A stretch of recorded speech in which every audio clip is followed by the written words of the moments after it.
Video അവസാനം വരെ കണ്ടു കഴിഞ്ഞാൽ നിങ്ങൾക്ക് മനസ്സിലാവും ഇത്രയും ടാൻ അടിച്ചിരുന്ന എൻ്റെ കയ്യിൽ ഒറ്റ യൂസിൽ തന്നെ എന്തോരം വ്യത്യാസമാണ് കാണാൻ പറ്റുന്നത് കേട്ടോ. ടർക്കി ട്രിപ്പിന് പോയിട്ട് വന്നപ്പോഴുള്ള അവസ്ഥയാണ്. കൈമേൽ ഫുള്ളും ഇപ്പം ടാനായിട്ടുണ്ട്. പക്ഷേ നമ്മൾക്ക് നിസ്സാരം, ഇതൊക്കെ നമ്മൾ മാറ്റിയെടുക്കുമല്ലോ. സോ ഞാനിപ്പോൾ എടുത്തിരിക്കുന്ന കുറച്ച് ലിക്വറൈസ് പൗഡറാണ്, ഫ്ലാക്സ് സീഡിൻ്റെ പൗഡർ, കടലമാവ്, മുൾട്ടാണി, മഞ്ചിഷ്ട, ബീട്രൂട്ട് പൗഡർ, മഞ്ഞൾപ്പൊടി, ഇതെല്ലാം ചേർത്തിട്ട് കുറച്ച് കോഫി പൗഡറും കുറച്ച് ചുവന്ന പരിപ്പില്ലേ അതും കൂടെ പൊടിച്ചെടുത്ത് ആഡ് ചെയ്തിട്ട് തൈര് കൂടെ ആഡ് ചെയ്ത് കൊടുക്കുന്നുണ്ട്.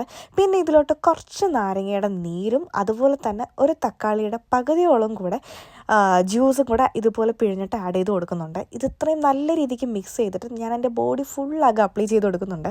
സത്യം പറഞ്ഞിട്ടുണ്ടെങ്കിൽ കയ്യിലാണ് നല്ല രീതിക്ക് എനിക്ക് ടാൻ അടിച്ചിട്ടുണ്ടായിരുന്നു കേട്ടോ. ഫേസ്മെൻ്റൊന്നും വലിയ കുഴപ്പമില്ലായിരുന്നു. പക്ഷേ കൈ തിരിച്ച് വന്നപ്പോഴേക്കും കണ്ടപ്പോഴേക്കും എനിക്ക് തന്നെ നല്ല വിഷമമായിട്ടുണ്ട്. അത്രയ്ക്കും ടാൻഡായിരുന്നത്. പക്ഷേ ഇത് ഇപ്പം നിങ്ങൾ കണ്ടോ എന്തോരം വ്യത്യാസം ഉണ്ടെന്ന് നോക്കി. ആദ്യം കാണിച്ചതും ഇപ്പം കാണിച്ചതും തമ്മിൽ എനിക്ക് എന്തായാലും അടിപൊളിയായിട്ട് ഇഷ്ടമായിട്ടുണ്ട്. നിങ്ങൾ എന്തായാലും ട്രൈ ചെയ്ത് നോക്കിയിട്ട് റിസൾട്ട് പറയാം.